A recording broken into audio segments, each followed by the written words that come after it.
Hi, I'm Suzette Salandi, and this is Putting Power in Your Purpose. Today I'm really excited about my guest. Not only did she graduate from the University of Michigan Law School, but she's also an activist and an advocate. In her spare time, she also writes a movie script. And I think she also does martial arts. But did I mention? She's in a wheelchair. I'm so excited to meet Beryl Neurman today.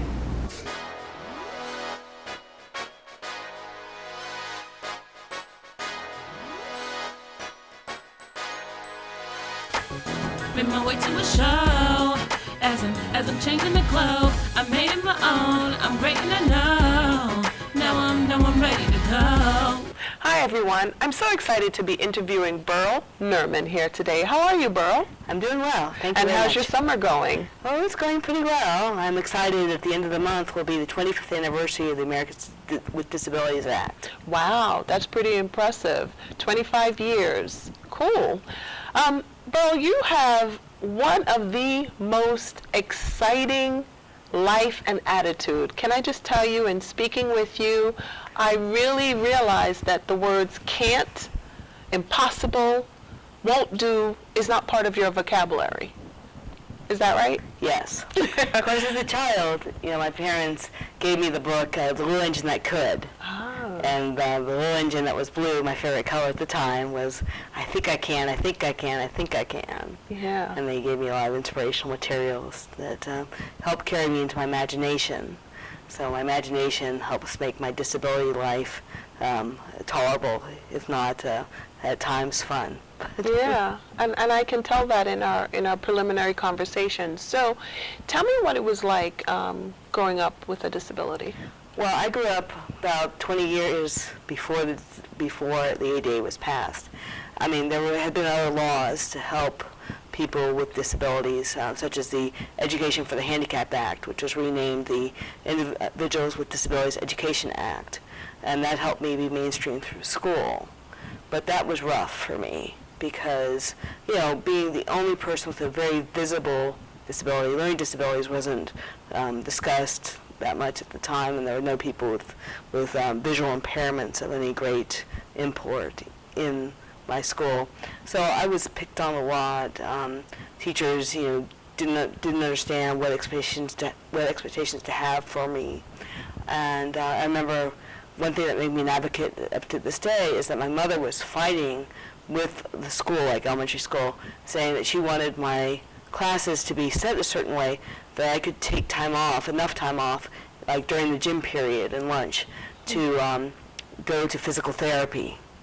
And my mother would want to make sure that I didn't have to leave school to go to physical therapy and then come back to school. Right. And because physical therapy, I was very fortunate that I came from a middle-class family background, and that my parents were able to afford all the physical therapy I had. At a young age, learning to be that activist and that advocate for yourself, and obviously having parents that did that, you talked to me, as we were getting to know each other, about being an activist. And can you share with me, what are some of the things that you've really fought for people with disabilities?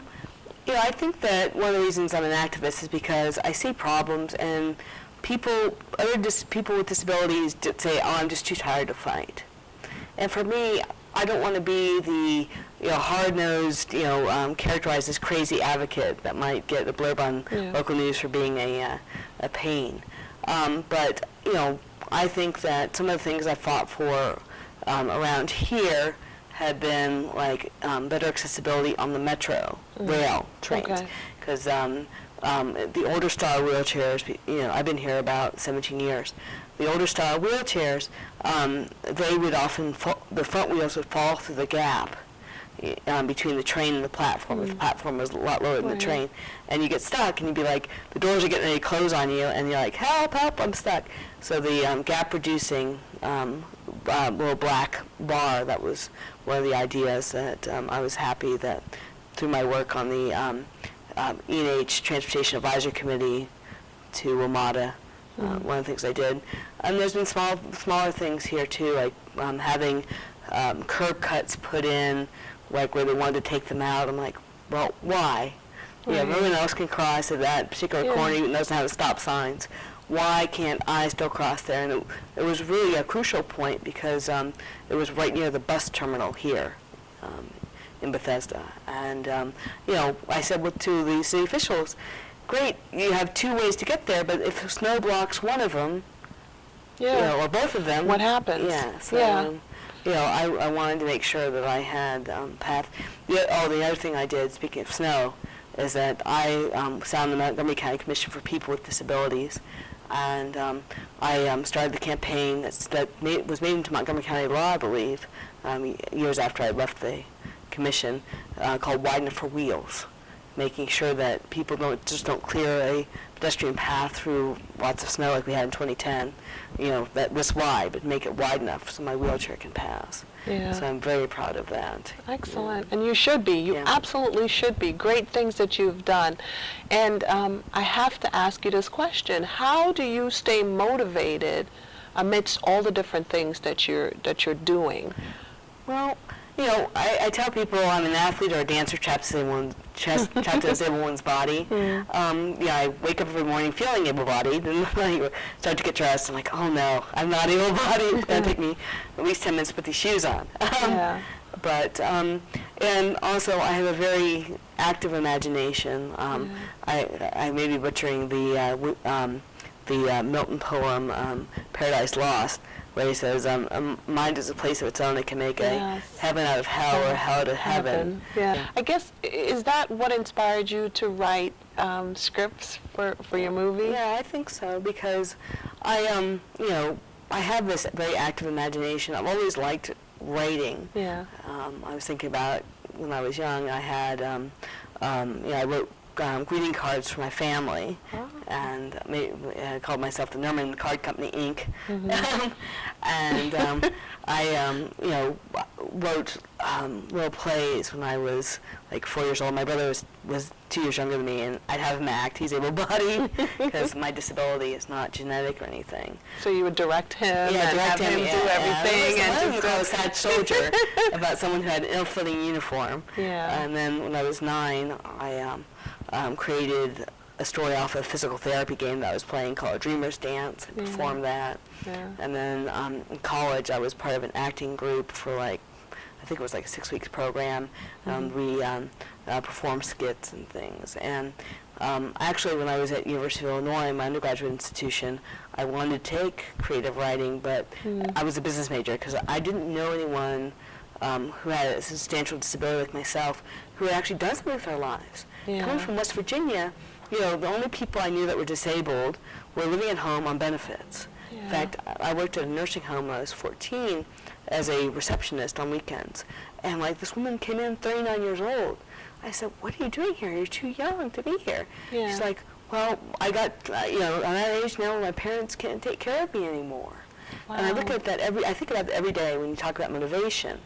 That here I am in my 40s now, and I am not in a nursing home, but yet in some ways I probably have more physical challenges than this woman did with rheumatoid arthritis. So it's breathing that life into yourself, as you said, taking you on all these wonderful adventures in your mind, but just staying alert and in tune to life, being alive. Yeah. So Beryl, what does the word disability mean to you? Disability, that word, is just a label to me. I've gone to several other, speaking events where people get caught up in the language, saying that, should we call you physically challenged? Should we call you physically handicapped or disabled? And then they have some other cutesy terms, and I just never liked any of that. And as far as disability goes, I'm like, don't diss my ability. I love years that. ago, I had entered a contest through Mainstream magazine to have a better terminology for people like myself. And the entry I put in, I don't know which one won though, was ability adaptive. Because I think at every phase of your life, you have to look at your abilities and adapt to your world around you. And to me, that's much more positive, and it's much more universal than the term disability. Remember, this your ability. Ability adaptive. I've learned a new word today. So I want to say thank you for inspiring me. Thank you. And when we wake up in the morning and we don't feel like doing anything, let's watch this interview with Beryl, because I definitely know I'm never going to have can't, won't, or impossible in my vocabulary. Thank you, Beryl. Thank you very, very much. You're watching Putting Power in Your Purpose.